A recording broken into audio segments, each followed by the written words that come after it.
जय हिंद। एक बार फिर से स्वागत है इस नए वीडियो पे।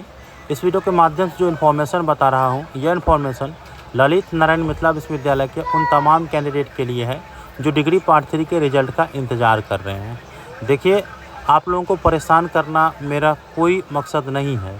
जो विश्वविद्यालय के द्वारा अपडेट जारी किया जाता है, जो छात्र नेताओं के द्वारा अपडेट दिया जाता है, आपके काम कराता है, तो वो मैं आप लोगों को बताता हूँ। अब आप लोग यह भी कहिएगा कि सर आप जो डेट बताते हैं बार बार, उस डेट को रिज़ल्ट जारी नहीं होता है।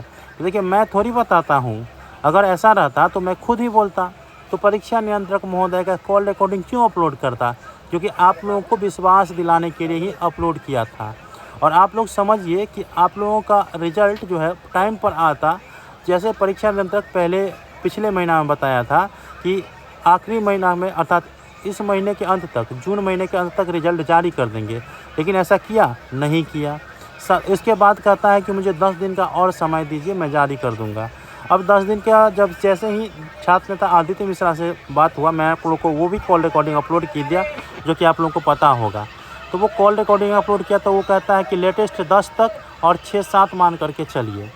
तो 6-7 मान करके स्टूडेंट चले या लेटेस्ट 10 तक चले। उस वीडियो में मैंने भी बताया हूँ कि आदित्य मिश्रा बताए हैं कि 6 या 7 जुलाई को रिज़ल्ट जारी कर दिया जाएगा। लेकिन जब कल विश्वविद्यालय गया आदित्य मिश्रा जी, तो उसके बाद जो अपडेट आया वो मैं आप लोगों को बता रहा हूँ। देखिए, रिसेंट वाला मुद्दा आपको पता है कि मोनिका कुमारी वाला। देखिए, उस मुद्दे पे अब आप लोगों को नहीं पढ़ना है। और जो है मोनिका ने शादी कर ली है, ये उनको पहले बताना चाहिए था, इतना फजीहत नहीं होता। खैर कोई बात नहीं, वो बालिग है, शादी कर ली है।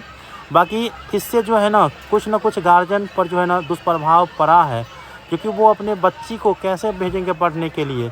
तो बहुत सारे बच्चों को जो है इच्छा जो थी उनका पढ़ने का, वो भी इनका मनोबल तोड़ दी है, ये समझिए। खैर जो भी बात है वो पुलिस प्रशासन अपना काम करेगी, जो प्रशासन है वो अपना काम करेगा।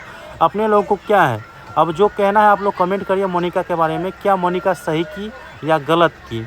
बाकी मोनिका ने समय रहते ही बयान जारी कर दी कि मैंने शादी कर लिए हैं, मेरा कोई अपहरण नहीं हुआ है।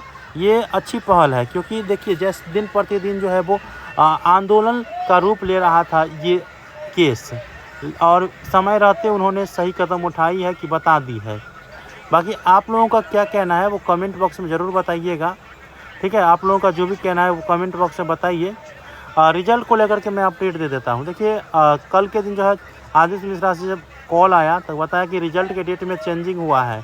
तो मैंने पूछा क्या चेंजिंग हुआ है, तो रिजल्ट जो है वो 10 तारीख को फिक्स कर दिया गया है, 10 तारीख को जारी करेंगे, 6 और 7 को नहीं जारी करेंगे। अब कहिएगा क्यों, तो बताया गया कि मुहर्रम को देखते हुए जो है रिजल्ट 10 तारीख को जारी किया जाएगा, ये बताया गया मुझे। ठीक है, अब जो भी जानकारी होगा वो जो बताया मैं आप लोगों को बता रहा हूँ। अभी मैं ट्रैवल कर रहा हूँ, इसीलिए ऑन कैमरा नहीं होकर के of camera he video upload कर रहा हूँ। ठीक है, आप लोग नॉइज जो है वो सुन रहे होंगे, मैनेज कर लीजिएगा आप लोग। और इस वीडियो को तमाम ग्रुप में शेयर कर दीजिएगा। धन्यवाद।